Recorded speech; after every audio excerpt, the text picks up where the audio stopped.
it's Jen at the Wheelhouse Project, and I am just doing another self-care and self-healing video today. And today's video is about meditation. I think a lot of people are a bit intimidated by meditation, and meditation is actually about as simple as it gets. I think people get hung up on the fact that their mind gets chattery, that they can't quiet their brain. So I just wanted to start off by saying that most of the big groups that teach meditation, like Transcendental Meditation, for example, which I've taken, they really teach that you can notice the chatter, but not get upset by it. Just let it go. Notice the chatter and come back to the mantra if you're saying a mantra. But not to get uptight about it, not to get worried about the fact that your brain is chattering, or not to just give up on the meditation because you think you've failed, which I think a lot of people think that they've failed meditation if their brain is chattering. You have not failed. Most days when I meditate, I just kind of let my brain go where it wants to go. Mind you, there are days that that's too much, that my brain is chattering, or I'm going to a place of worries or fears or something like that. And then I want to bring it back to, then I try and bring it back to a mantra, or focusing on my breath, or something very simple, a visual, maybe a tree or something that you can just kind of conjure up in your mind's eye and focus on that. So whatever it is, it's fine. Don't get too hung up on that you're doing it a right way or a wrong way. I think it's fine to also, if there's a certain technique that you find that works for you, I took the Transcendental Meditation. Sometimes I use that, sometimes I don't. But I think I did like some of the teachings with it, so I do sometimes use just the thoughts around the teachings in my meditations. Mind you, I do something different all the time. I think this week, a couple nights, I've done some sound healing while I meditate. I've listened to Crystal Cadence on YouTube. She does the crystal bowls. So I've put my earphones in and listen to that while I meditate.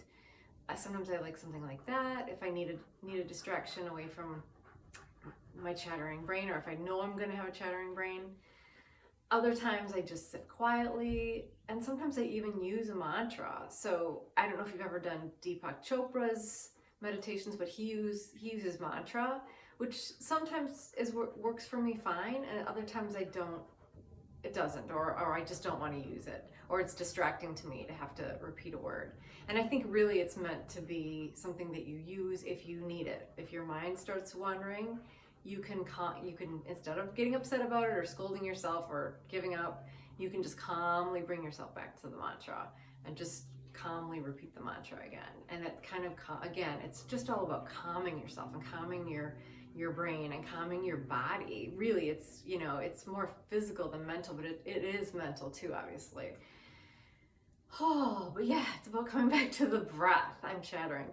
It's about coming back to your breath. I think sometimes even during the day at work, when I feel tight and stressed and there's a lot going on and I barely have a moment between meetings, I'll try and take, even if it's 30 seconds between meetings, and just focus on my breath. Just take a few deep breaths, relax my body very consciously, release my shoulders and my neck, and maybe do a couple of head rolls. But if I can, I additionally will close my eyes and come back to sort of meditation for a minute. If there's not time, you can always just come back to your breath for a minute and just relax your body. And that's really what meditation is all about, is trying to relax your mind, relax your body, and bring yourself to a state of calm. And sorry about my whiny dog over here.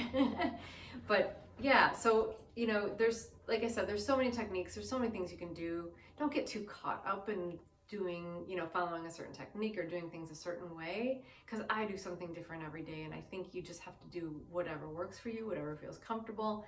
And sometimes that's going to change from day to day and moment to moment too. Like I said, at work, sometimes I do a very different type of meditation than I do in the evening before I go to sleep. And also, that said, you can also do meditation sitting up, laying down. You can do walking meditation. There's all sorts of different ways. I mean, there's a lot of things you can do that are very meditative. Even cooking can be meditative and, calm your brain.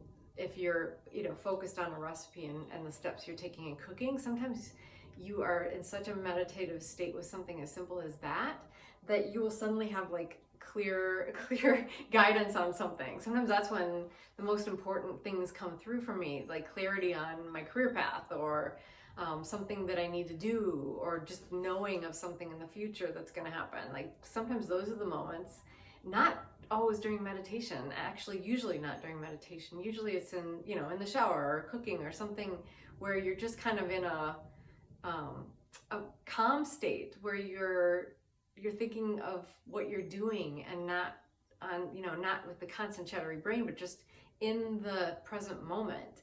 That's when things will come through. Important things, clarity on things, epiphanies, you name it. But anyway, so don't feel like you're not going to get any divine messages if you don't meditate. But that said, I also think meditation is really important in terms of calming your brain and calming your body, health-wise, and also clarity-wise for, you know, other times in the day. So anyway, that said, do what works best for you, and there's so many different techniques and ways to do it out there, so just explore. But anyway, happy meditating to you. Namaste.